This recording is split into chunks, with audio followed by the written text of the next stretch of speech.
तर नमस्कार मंडळी.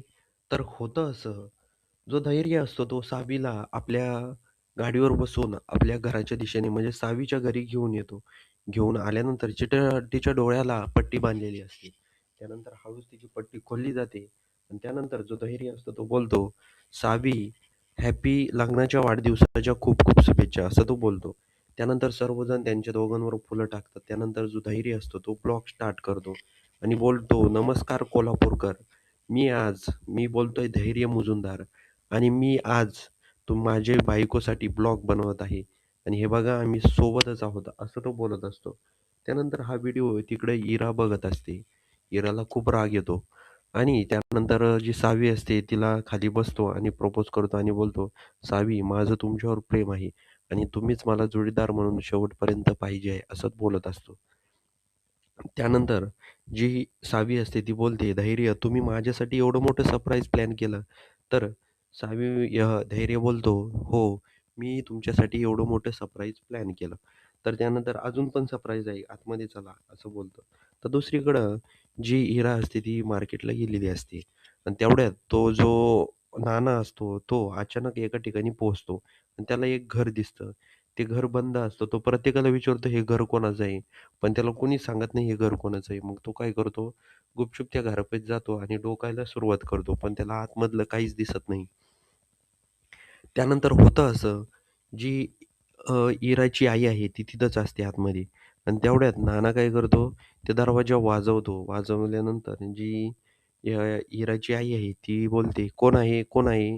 त्यानंतर कोणीच आवाज देत नाही. त्यानंतर ती आतमध्ये जाते आणि सावीच्या वडिलांना बोलते, "तुम्ही लवकर इथून कुठेतरी जा, नाहीतर काहीतरी लवकर शुद्धीवर या. माझी मुलगी सटकेल आहे. ती जर डोक्यात बसलं ना, काही करेल तुमच्या जीवाशी," असं बोलते. त्यानंतर तिथं दरवाजावर कोणतरी वाजवतं. त्यानंतर जी हिराची आई असते तिथं दरवाजावर जाते आणि बोलते, "कोण आहे?"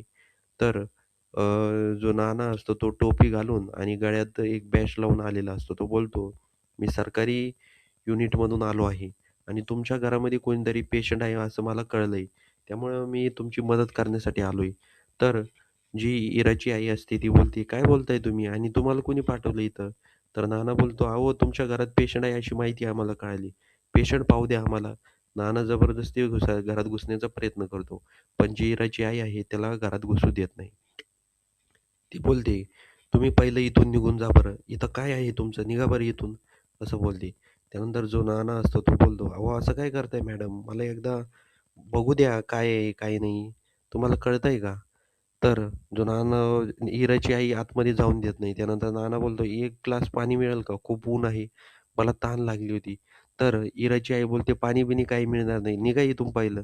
त्यानंतर नाना तिथून निघून जातो.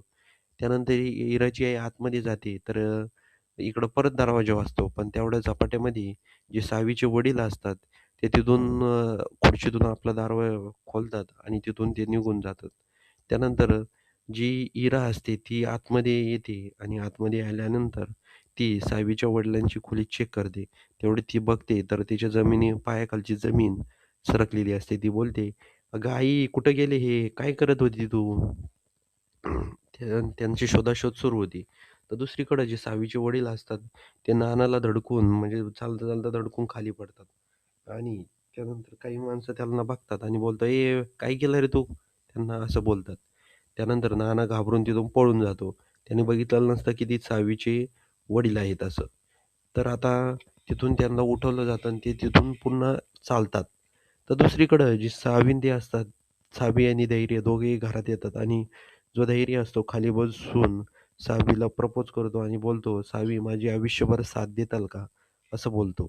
आता बघूया येणाऱ्या पुढील भागामध्ये काय इंटरेस्टिंग घडतंय. प्रोमोमध्ये तर दाखवलेलं आहे, की जी इरा आहे ती सावीला सांगते, की तुझे वडील माझ्या ताब्यामध्ये आहे," असं सांगत असते. आता बघूया पुढील भागामध्ये काय इंटरेस्टिंग घडतंय हे बघण्यासाठी चॅनलवर नवीन असाल तर सर्वात आधी चॅनलला सबस्क्राईब नक्की करून जा.